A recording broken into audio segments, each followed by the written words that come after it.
Olympia, Washington, Republican caller. Bush can kiss my ass.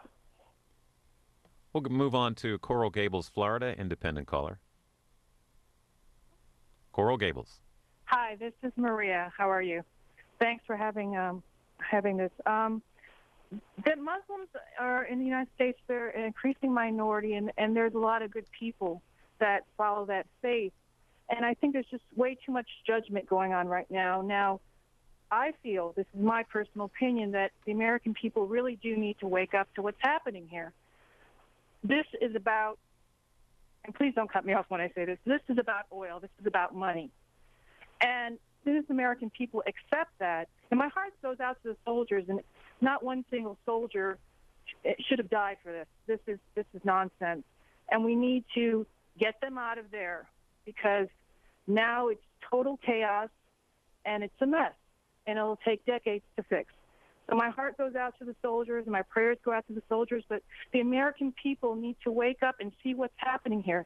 This is about money. This is about oil. That's all it is. The president holding his first full news conference since July 12th. When he wrapped it up today, he'll be moving on to, leaving Washington actually, and moving on to a 3-night stay at his father's oceanfront compound in Kennebunkport, Maine.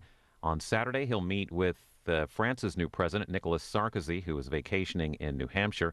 The president will return to the White House Sunday and then head out the next day for his Texas ranch. He is not expected to return to Washington until near the end of the month, and he will meet with leaders of Mexico and Canada on August 20th and the 21st in Ottawa. As we continue with your calls, Irvington, Texas, Democrat caller. Yes, good morning. My name is David, and I am a vet, and I do support our troops 100%, but I do not support our administration. I listened to the news conference in its entirety, and it sounds to me as though President Bush is doing nothing more than trying to justify the lies in which he's already told. And I hope and pray that there will be something done as far as perhaps an impeachment or an investigation upon his actions. Thank you very much. Have a great day. Next call, New Orleans on the Republican line. Hi. I just wanted to say I think we all, are against terrorism and we need to fight it. But he mentioned sending a mother's son into battle. As a mother of a young son, I am against this war. I am not in favor of sending my son into any war that is in complete disarray. This war has been going on for 5 years. We obviously have lost our allies, and that is important. I feel in today's world we need our allies with us. We need more countries supporting us. The fact that these other countries, our allies, have backed off concerns me greatly. I'm not willing to send my son into this type of war. My theory always was you go into a war, you fight a war you can win. And we're not winning. This has taken 5 years, and I don't see the progress that was promised early on. So I just wanted to speak as a mother of a young son. I'm completely against this war, and, I think a lot of mothers feel that way. My heart goes out to all the troops there. I think of them every day.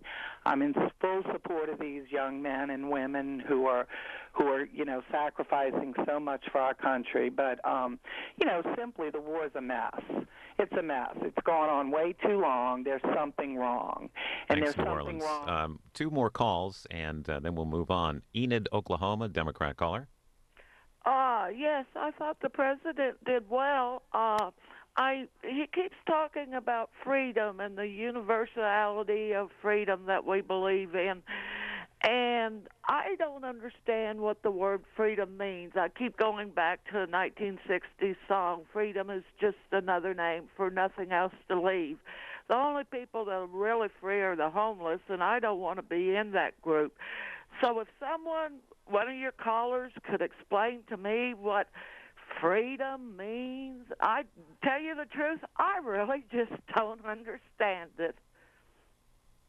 And our final call, Morgantown, West Virginia. on the Republican line. Yes, sir. I'm calling in response to a woman caller a little while ago who was talking about President Bush walking hand in hand with the Saudi Arabian prince.